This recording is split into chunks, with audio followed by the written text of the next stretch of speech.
Merci de nous retrouver pour la deuxième partie de cette édition. Et nous reprenons avec le harcèlement à l'école qui est un problème qui se développe en Chine. Les autorités éducatives ont lancé une campagne pour y faire face. Un expert de la délinquance juvénile a confié à CCTV News quelles sont les raisons de l'augmentation de la fréquence des cas et quels sont les moyens disponibles pour y faire face.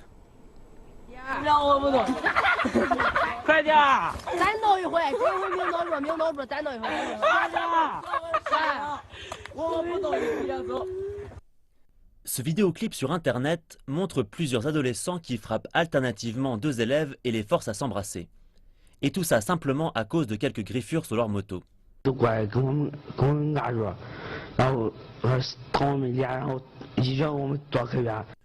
Les élèves disent avoir été insultés pendant 1 heure.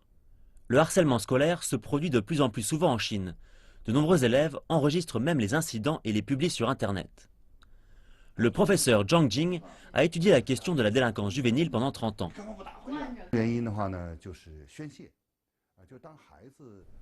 Au niveau psychologique, le harcèlement à l'école se produit pour 2 raisons. Le besoin d'évacuer le stress et l'apprentissage de la violence qui se fait dans les communautés, les familles, les films et les jeux vidéo. C'est tout particulièrement en Chine que nos écoles primaires n'enseignent pas assez l'amour d'autrui ou bien l'amour des animaux.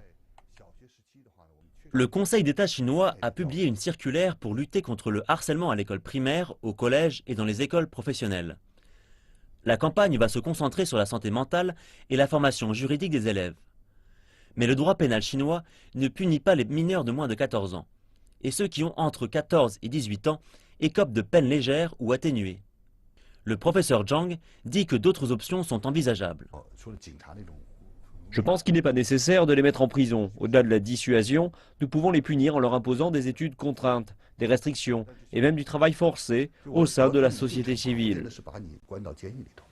Zhang dit que les enfants sont innocents et blâme plutôt l'éducation qu'ils ont reçue. Cette campagne anti-harcèlement à l'école va durer jusqu'à la fin de cette année. Mais certains experts pensent que c'est une tâche longue et difficile.